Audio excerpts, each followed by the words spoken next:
নমস্কার বন্ধুরা, এই টেস্টি বলে আপনাদের আবারও অনেক স্বাগত। বন্ধুরা, আপনারা তো আগে অনেকভাবে লঙ্কার চপ খেয়েছেন, তো একবার এইভাবে আপনারা বানিয়ে দেখুন। তো চলুন, আপনাদের সাথে আমি পুরো রেসিপিটি শেয়ার করছি। প্রথমেই আমি লঙ্কাগুলিকে লম্বাভাবে কেটে নিয়েছি। এখানে খেয়াল রাখবেন যাতে লঙ্কাগুলি পুরো না কেটে যায়। এরপর আমি নুন জলে খানিকক্ষণ লঙ্কাগুলিকে রেখে দেব, যাতে লঙ্কাগুলি হালকা নরম হয়ে আসে। এরপর আমি একটি বোল নিয়ে নেব। এতে 2 কাপ মতন বেসন, চালের গুঁড়ো, জোয়ান, কালো জিরে, সামান্য পরিমাণ মিট মশলা, শুকনো লঙ্কার গুঁড়ো এবং লবণ পরিমাণ মতন দিয়ে দেব। এরপর আমি এতে হলুদও দিয়ে দেব।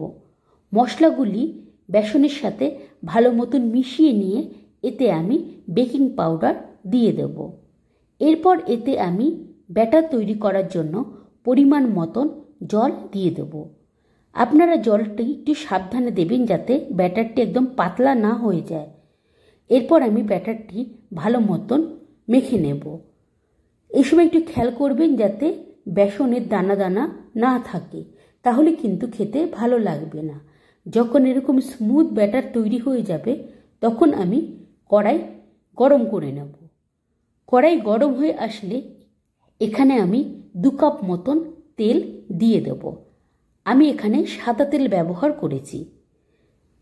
এরপর তেল গরম হয়ে আসলে এতে আমি লঙ্কাগুলি সুন্দরভাবে ভেজে তুলব।